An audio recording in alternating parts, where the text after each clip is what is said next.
All right, so a lot of people have been having issues applying for DEA. So let's take it step by step. First, you want to go to www.google.com. It's going to bring you right to this page. Type in DEA application. Once you enter DEA application, it's going to bring you right here. Click on it.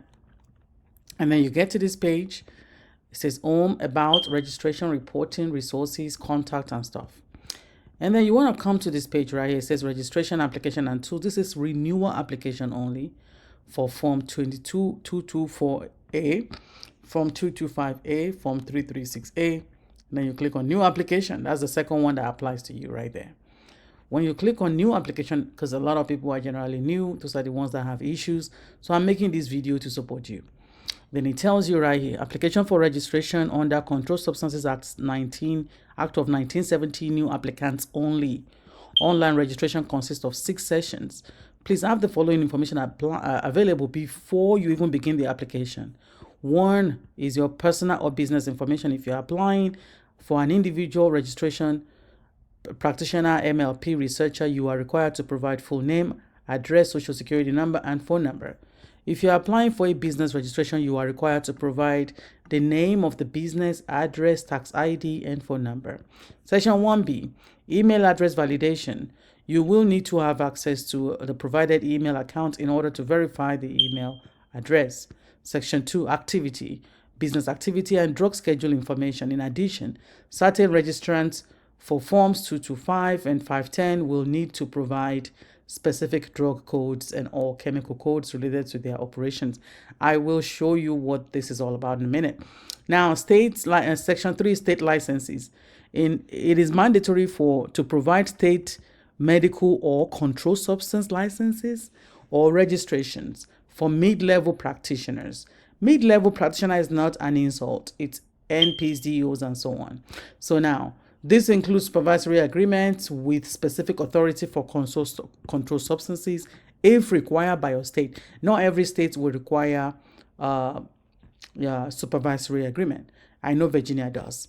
All right. So now, failure to provide valid and active state licenses will be the cause to declare the application as defective, and it will be withdrawn without refund. Now, don't forget, it's going to cost you $888 to apply, and this is going to last for 3 years. So that's not something you want to lose. Make sure you have everything in order before you launch this application. Background information, that's Section 4. Information pertaining to controlled substances in the applicant's background. Then Section 5 is payment. Payment via online application must be made with Visa or MasterCard, American Express or Discover. Application fees are not, again, refundable. It's clear, bold, and underlined. Confirmation is Section 6.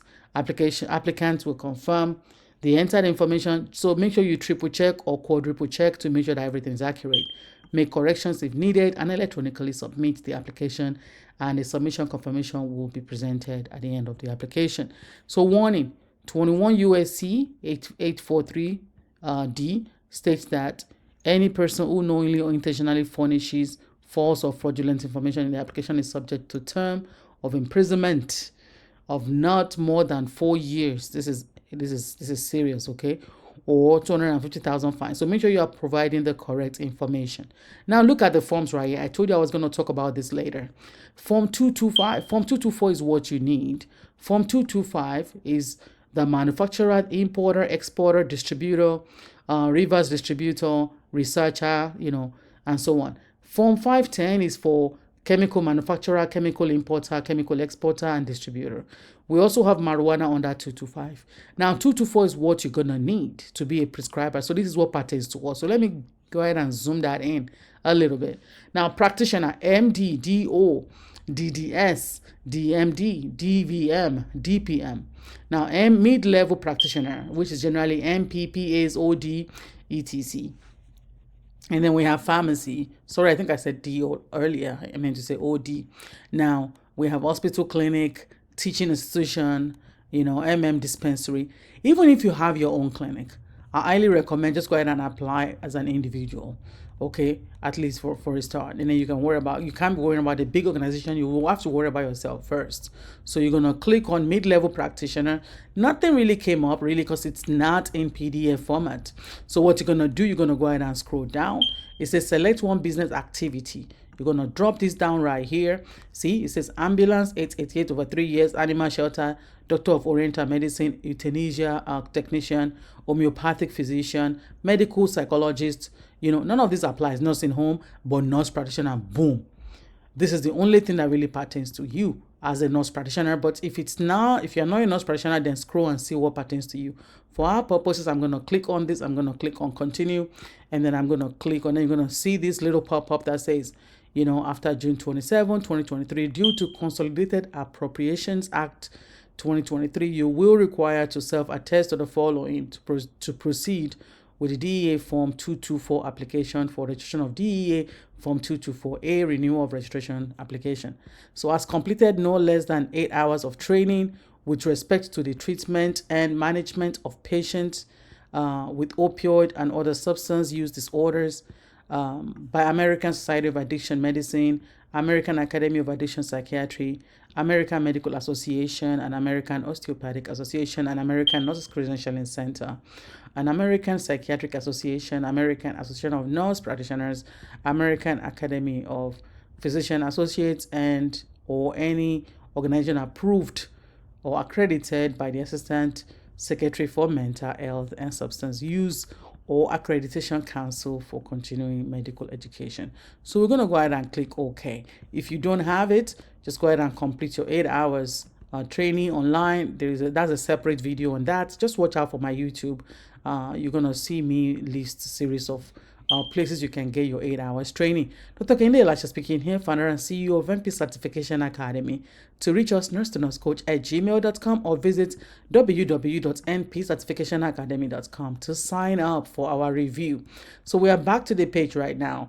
United States Department of Justice, Drug Enforcement Administration, that is the DEA, Diversion Control Division. So now we have the mid-level application checklist right here. So we're going to go through this one by one. It looks a little overwhelming, but it's not that bad. So look, point 1 says this form is for new applicants only. If you need to renew your DEA, please follow this link. So if you came here by mistake, you can go ahead and get out now and go to this page. Number 2, registering as a mid-level practitioner requires a non-refundable fee of $888. And if you're not sure you meet all qualifications to obtain a DEA registration, or if you're unsure whether this is the correct application to complete, please do not continue. This is also, there is no prorated application fee. The subsequent withdrawal of an application does not qualify for a return of application fee. So that they're saying over and over and over again. Number 3, a limited amount of information regarding the Controlled Substance Authority of a mid-level practitioner may be found using the mid-level practitioner's authorization by state chart. So if you want to know whether you need whatever information you need, you want to go ahead and click on that to see what your state also requires, because from state to state requirements varies. So very, very, very important for you to click on this hyperlink and read it up and check if it's applicable to you. Now, point number 4 says the applying nurse practitioner must be the only individual completing and satisfying e-signature. The information provided is accurate for purposes of DEA application. There is an exception, or if the applying practitioner files a power of attorney with DEA Title 21 CFR. Number 5 is you must currently possess all required state authority to handle controlled substances. That means you've gone through school, you graduated, and you are good to go with prescribing. Number 6, you must currently have full state license in the state you will register. Where you will register if your state mandates additional requirements such as collaborative agreement or prescriptive authority to handle controlled substances, to administer, to dispense, or to prescribe, then you must meet those requirements. That means you may really need to go pay for a collaborative physician in order to apply. But again, you got to check if your state need it or not. Number 7, a temporary license or temporary supervisory agreement may be acceptable if this type of license represents full state authorization to handle controlled substances.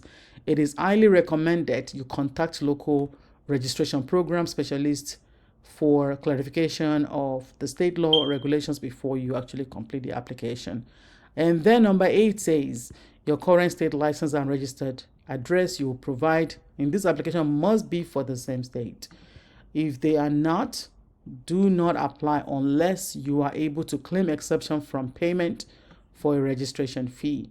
Check on the title CFR and 1301.21 and are employed by federal agencies such as Bureau of Prisons, Center for Disease Control, Department of Homeland Security, Department of Justice, Food and Drug Administration, Indian Health Services, Department of Agriculture, and so on and so forth. Number 9, you may be exempt from application fee if you are a current and direct hire employee for a federal, state, local government. So don't miss out on that. If you're a direct hire and you are working for the government, and right now you may not need to pay the fee. The fee exemption is not applicable for future employment. The exemption will restrict the use of DEA registration to government or university duties only. In accordance with Title 21 CFR or 1301.2, you must certify your status on the application. You may forfeit application fee exemption by not complying with this regulation. You must include all your email address and anything that is linked with the exception so they can verify you. Number 10, please review Title 21 CFR 13.01.21 regarding the registered address, referred to as principal place of business or professional practice. Please include this address on the application. If you have extenuating circumstances, please contact your local registration program specialist prior to applying. A home address is acceptable in the mailing field. That you need to clarify, okay? Clarify whatever you don't know, please clarify before you apply, because I've heard that you cannot use the home address in some places, but hey, make sure you clarify. Now, number 11, a separate registration is required for each state where controlled substances to be administered, prescribed, or dispensed. However, additional registrations are required if a mid-level practitioner maintains supplies of controlled substances at multiple locations within that state. Now, number 12, Controlled Substances Act requires a separate registration at each principal place of business or professional practice where the applicant manufactures, distributes, or dispenses controlled substances. For specific consideration of your circumstances, please contact this link right here. The use of virtual or unoccupied address as a registered location will not be accepted as a registered location, and the application fee will not be refunded. So virtual or unoccupied address, extremely important to note that. Now, 13, the application fee is non-refundable regardless of whether a registration is issued or not. Number 14, for additional resources, questions, or clarification, the following services are available. The main DEA diversion control site, contact registration program specialist right here, specific to your state. In case you have any clarification, the registration support link is right here. And then check the status of my application, make changes to my DEA registration, renewal, applications, new applications, verification of DEA registration, request copy of DEA certificate, request copy of last application or receipt, order form requests, that's DEA form 222, registration for disposal of controlled substances, search for an authorized collector location. Number 4, for convenience, this link is your practitioner's manual. Email DEA for help, DEA registration. DEA, I think, is .registration.help@dea.gov. Contact a customer service representative 1-800-882-9839. 1-800-882-9839. Number 15, please take note, after June 27, 2023, due to Consolidated Appropriations Act 2023, you will be required to self-attest to the following before you proceed. I think we went over this earlier, that you have completed no less than 8 hours of training with respect to treatment and management of patients with opioid or other substance use disorders provided by American Society of Addiction Medicine, American Academy of Addiction, and so on. So that is it. So I have read and understood. You're going to click that, and then you're going to press on continue. This form right here, if you want to come back and read it, it is the one that says mid-level practitioner application checklist. Make sure you looked over that again. If I read this a little bit, I had to move a little faster because I want to get through this so the video is not too long. So you're going to check on the bottom and click on continue. All right, we're going to go ahead and click on continue. So on this continue page, you're going to see information about power of attorney. So this page allows you to optionally upload a power of attorney if you need it. So a lot of people will not need this page. Then on the bottom, it says previous and proceed. You're going to go ahead and click on proceed unless you need a power of attorney. If it's not applicable, then you keep it moving. And then next is our application right here. You're going to enter your last name.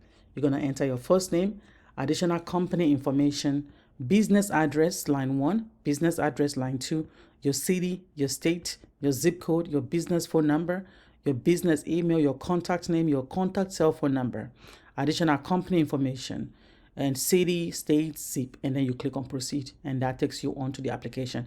I'm not able to do this in real time because I already have application with them. I don't want to mess with this page. Does that make sense? I already have my DEA. I'm just doing this to kind of guide you. If you feel like you have not completed the stuff yet, or you're maybe missing something, click on this checklist and it's going to take you to the checklist so that you can make sure that you're checking every box. But what they require is not that bad. It's all here, and that ends the application right there. Then you're going to make a payment with a Visa. Dr. Kehinde Elisha speaking here, founder and CEO of FNP Certification Academy. To reach us, nurse-to-nursecoach@gmail.com or visit www.npcertificationacademy.com.